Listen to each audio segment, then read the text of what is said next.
Death is the one truth that the modern world seems determined to ignore. We anesthetize ourselves against its reality with distractions, routines, and endless noise, yet it waits patiently, unwavering and impartial.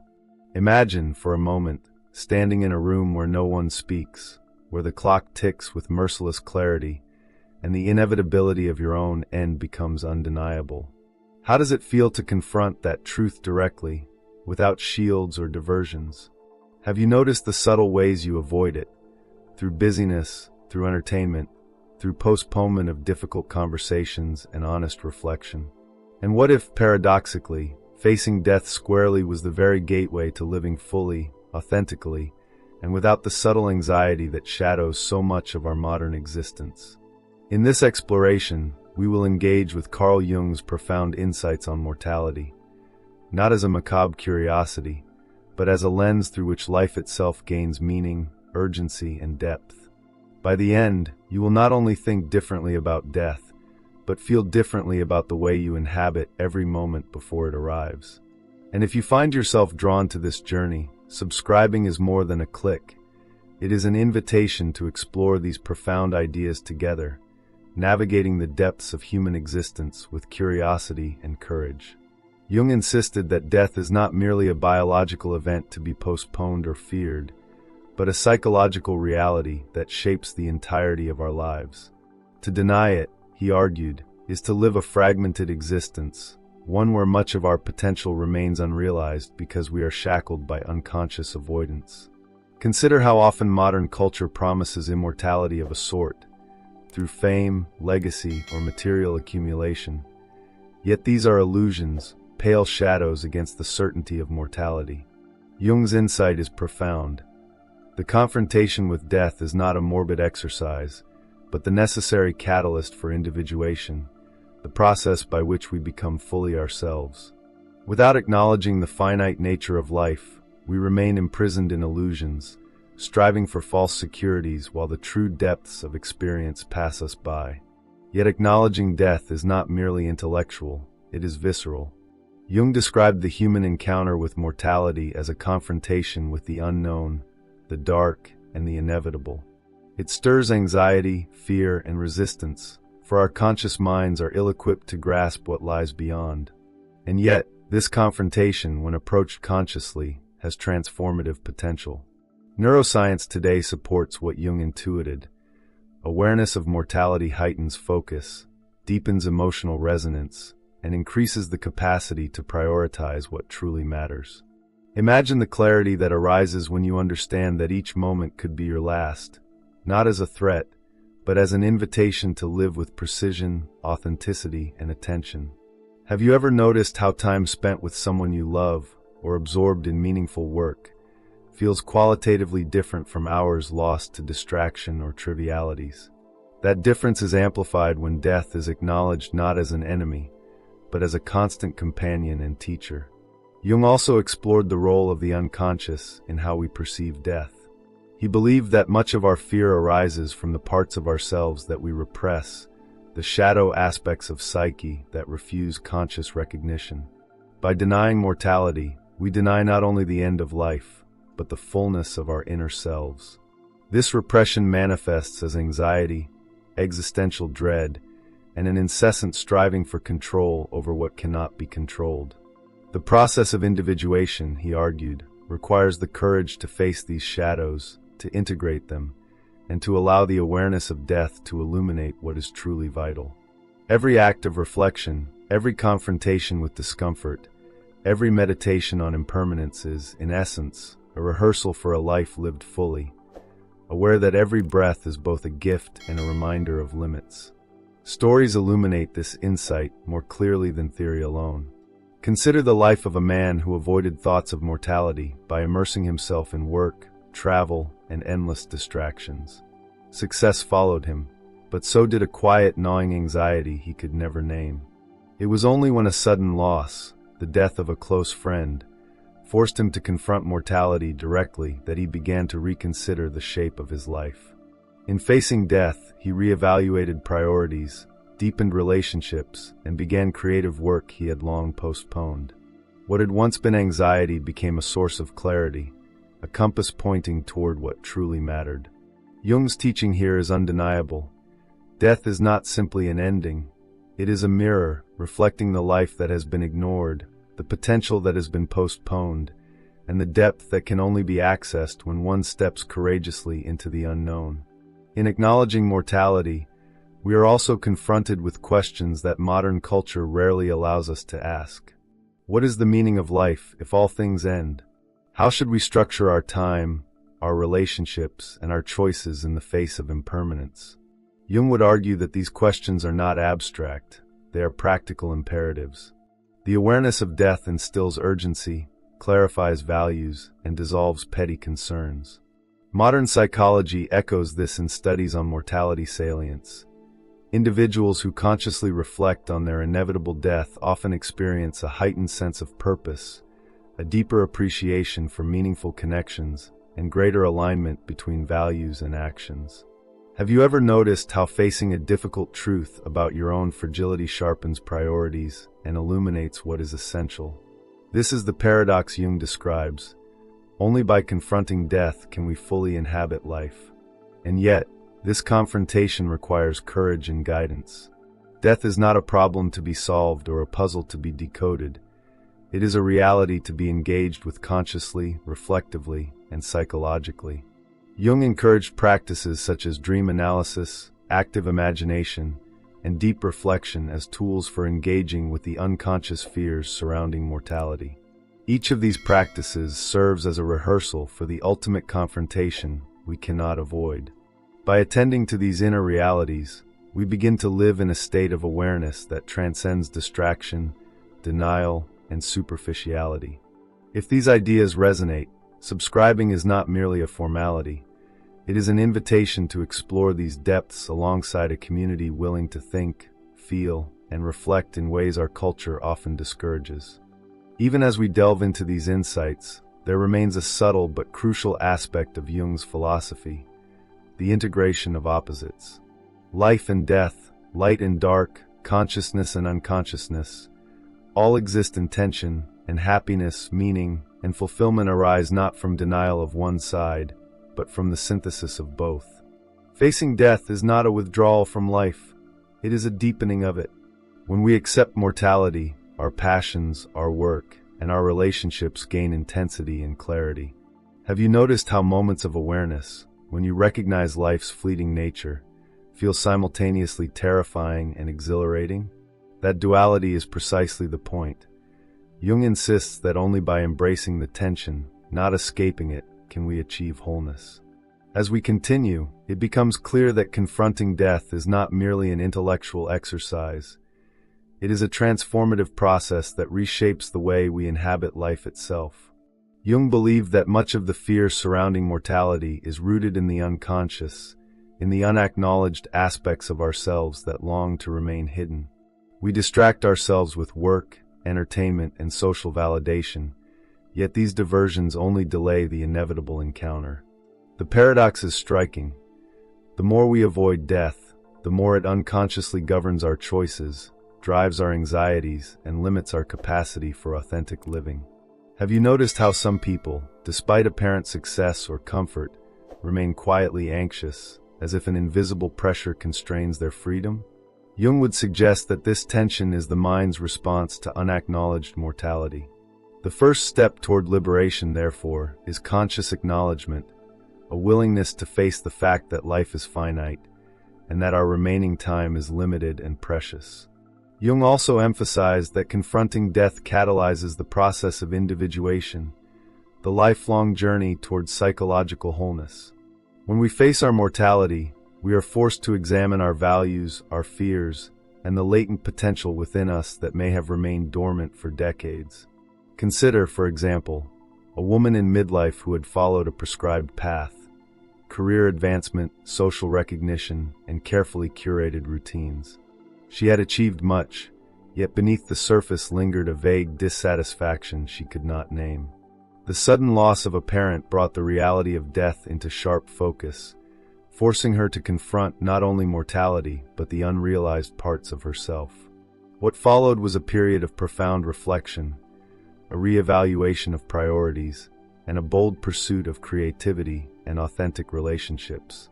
In Jungian terms, this confrontation with death was a necessary shock, a catalyst that disrupted habitual patterns and opened space for wholeness. Modern psychology confirms the power of such encounters. Studies on mortality salience and existential reflection demonstrate that awareness of death can sharpen focus, heighten motivation, and amplify appreciation for meaningful experiences. People who consciously meditate on impermanence often report increased gratitude, stronger relational bonds, and a greater alignment between their values and actions. In other words, death, when faced consciously, is not a source of despair. It becomes a mirror that reveals what is truly vital. Have you ever felt an unexpected clarity after a brush with loss or danger? That clarity is precisely what Jung was describing. A sudden stripping away of trivial concerns, leaving only what is essential, urgent, and life-affirming. Yet, confronting mortality also demands engagement with fear. Jung did not advocate for the naive embrace of death, nor did he suggest that fear should be ignored or suppressed. Rather, he encouraged a dialogue with the unconscious, a courageous exploration of anxiety, dread, and uncertainty. Practices such as dream analysis, journaling, and active imagination were tools he recommended to illuminate the shadow of mortality. These exercises allow us to engage with the dark, to see our fears in a form that can be understood, integrated, and transformed. When we allow the unconscious to speak, we gain insight into the hidden drives, attachments, and illusions that keep us from living fully. Storytelling reveals the transformative power of this engagement. A man who spent decades avoiding the subject of death, convinced that constant distraction was protection, found himself facing a serious illness in his 40s. Panic and denial initially dominated his response, yet through reflection and counseling grounded in Jungian principles, he began to explore the fears and unresolved conflicts that his avoidance had masked. By confronting these shadows, he experienced a remarkable shift.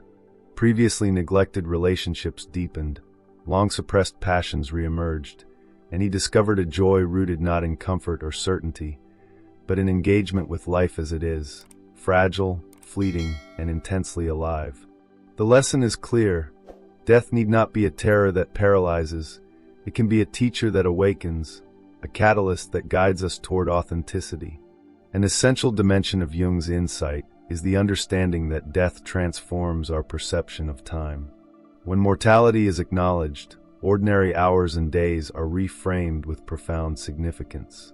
Simple acts, a conversation, a meal, a walk, take on new weight as the awareness of finitude infuses them with intensity and presence.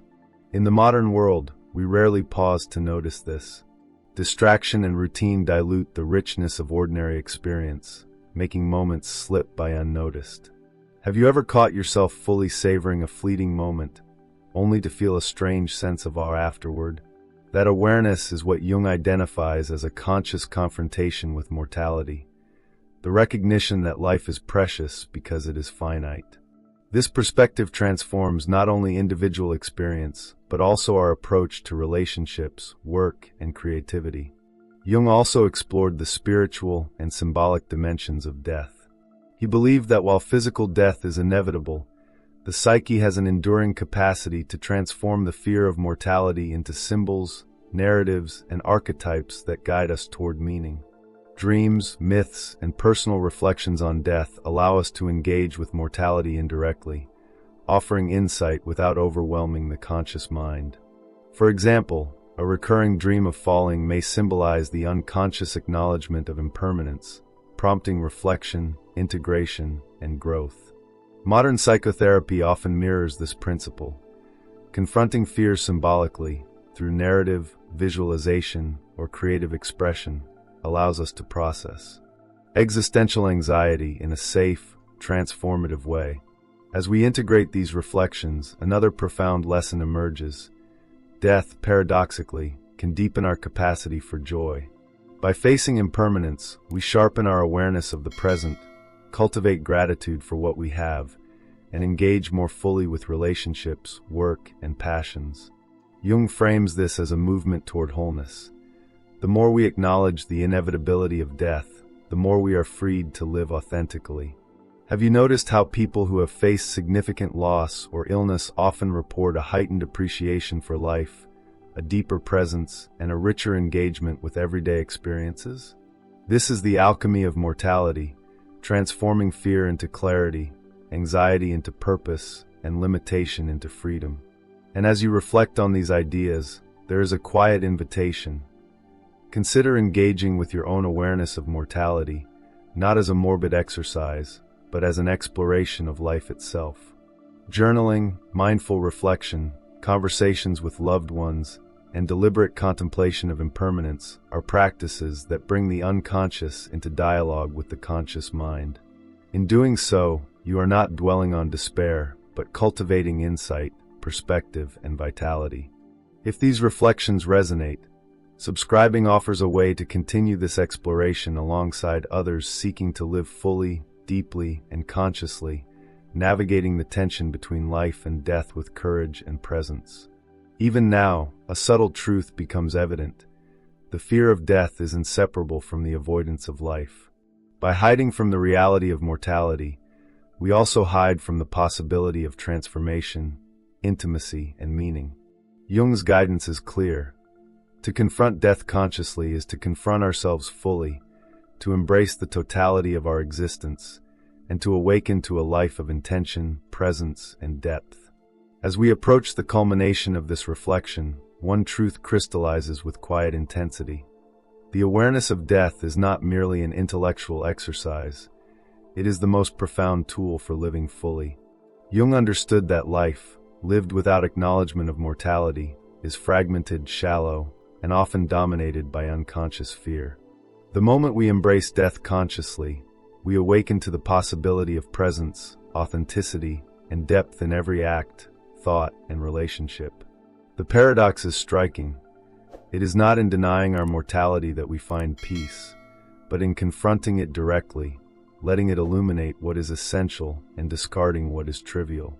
Have you noticed how, when faced with the fragility of life, trivial anxieties dissolve and what truly matters comes into sharp focus? That is the power Jung described, a clarifying confrontation that transforms fear into insight, despair into purpose, and limitation into freedom. Death, Jung emphasized, is inseparable from the process of individuation.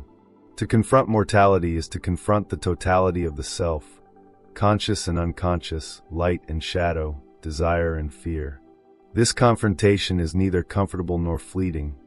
It demands courage, reflection, and a willingness to engage with the unknown. And yet, it is also deeply liberating. The more we integrate our awareness of mortality, the more we can live in alignment with our values, pursue what is meaningful, and cultivate authentic relationships. Modern psychology reinforces this. Individuals who regularly reflect on mortality demonstrate increased purpose, emotional resilience, and satisfaction with life. Have you ever felt that subtle urgency, that sharpened clarity, after facing a challenging loss or a brush with danger? That sensation is the echo of Jung's teaching. The presence of death intensifies life, giving it focus, richness, and depth. Stories bring this truth into vivid relief. Consider a man who spent decades pursuing success, wealth, and recognition, all the while avoiding thoughts of mortality. When a serious illness forced him to confront the finiteness of his life, panic initially dominated his experience. But through reflection, deep conversations, and engagement with his unconscious fears, he began to reevaluate his priorities. He nurtured relationships he had neglected, returned to creative passions long abandoned, and embraced experiences he had postponed. The clarity, intensity, and satisfaction that emerged were unlike anything he had known before, precisely because he had confronted death consciously. Jung's insight is unmistakable. Mortality, far from being an enemy, is a catalyst for awakening, a teacher that illuminates the life that has been waiting to be lived fully. Even the smallest acts are transformed under this awareness. Eating a meal, walking in a park, speaking with a friend, these mundane experiences gain resonance when viewed through the lens of impermanence. Each moment becomes a precious opportunity, a gift, and a rehearsal for living consciously. This is what Jung describes as the integration of opposites, life and death, joy and fear, presence and absence. By embracing both sides, we achieve wholeness. Have you noticed moments when time seems intensified, when the ordinary feels sacred?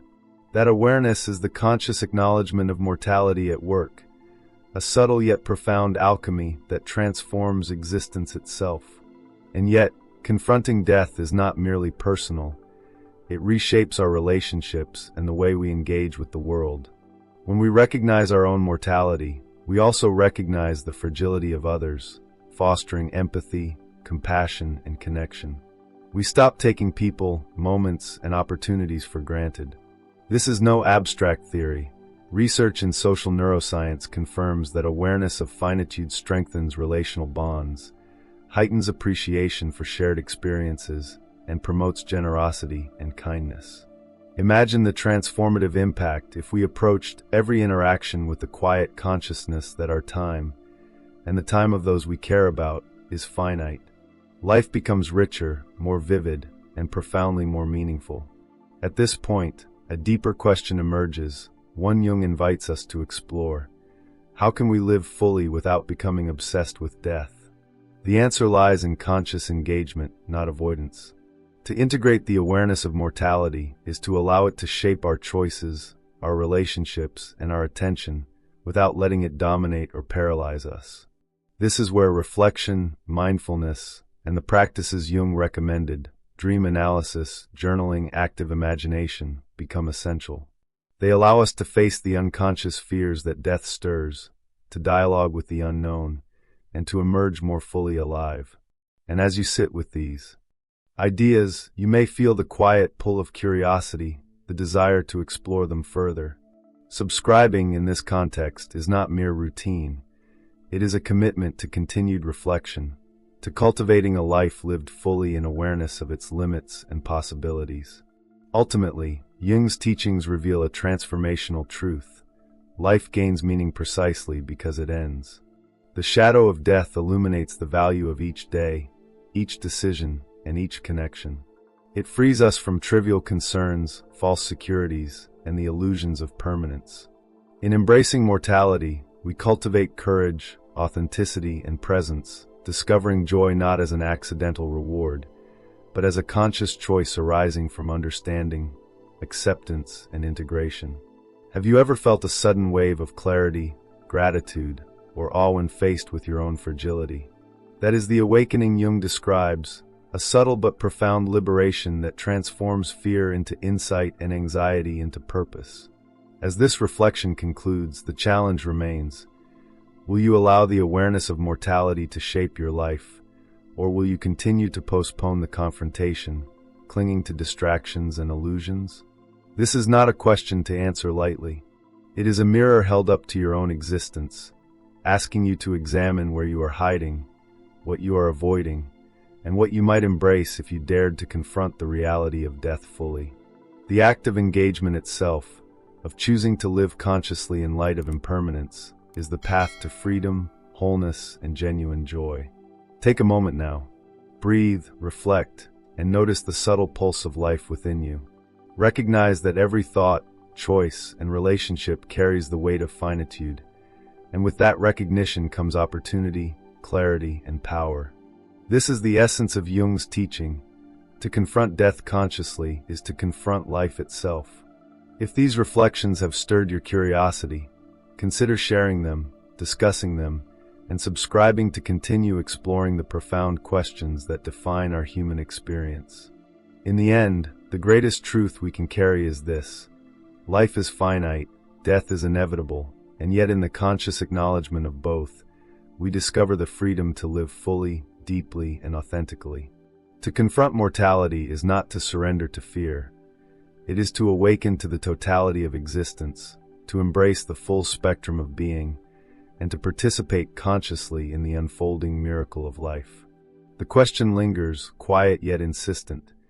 Will you live as if death is absent, or will you live as if each moment matters, precisely because it will not last forever?